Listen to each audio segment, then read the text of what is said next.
So the first area of the body that I'm going to show you how to foam roll is the upper back. In general, the rule of thumb with foam rolling is open up the muscles to be foam rolled and don't roll directly over joints or bones as much as you can, adhere to that rule. It's really meant for the muscles, and additionally, you do not want this to result in your muscles becoming so tense due to that pressure that it's counterintuitive to the purpose, right? The whole purpose of foam rolling is to relax and release tension from your muscles. So yes, it will be a little bit uncomfortable, but it should not be painful. There's a very clear difference between those two, and that is up to you to decide. When you find a tense spot, you should sit on that spot and just breathe into it until you can get your muscle to relax. Besides that, I generally kind of do a sweeping motion over the muscle and then stop when I hit those hot spots. So I'll show you how to do that with the upper back.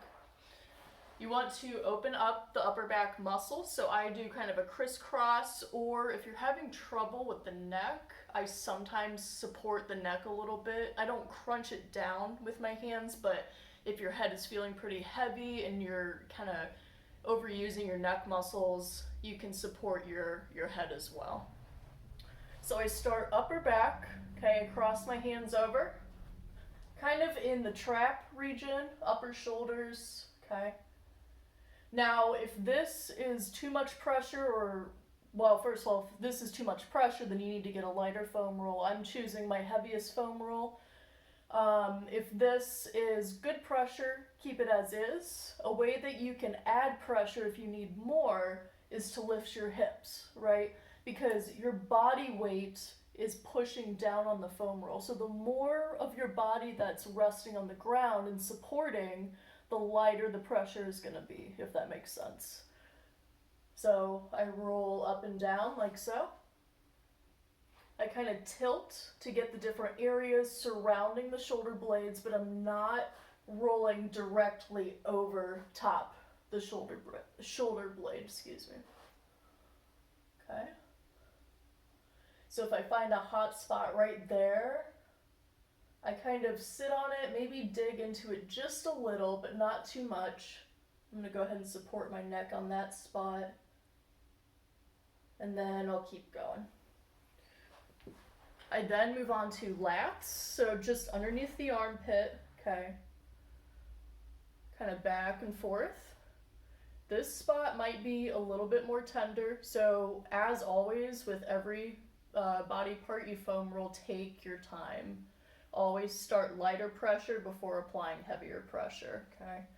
So you can see I'm rocking back and forth, side to side, up and down.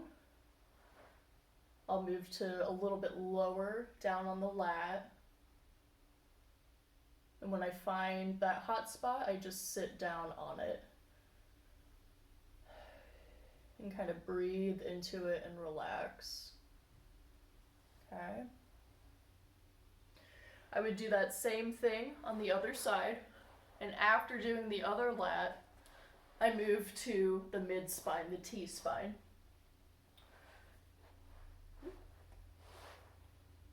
Once again, kind of tilting onto each spinal erector, so each muscle surrounding your spinal column.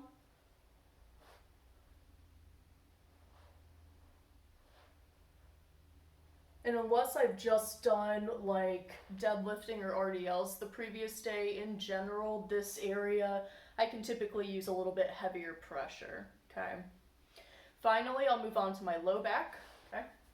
So for this one, I lift my hips, okay? I start at the top of the glutes or at the base of the hips and kind of roll over the hip region. Not on the bone itself, but more on the low spine start of the glutes, okay? Once again, finding any hot spots, just sit tight and breathe through it.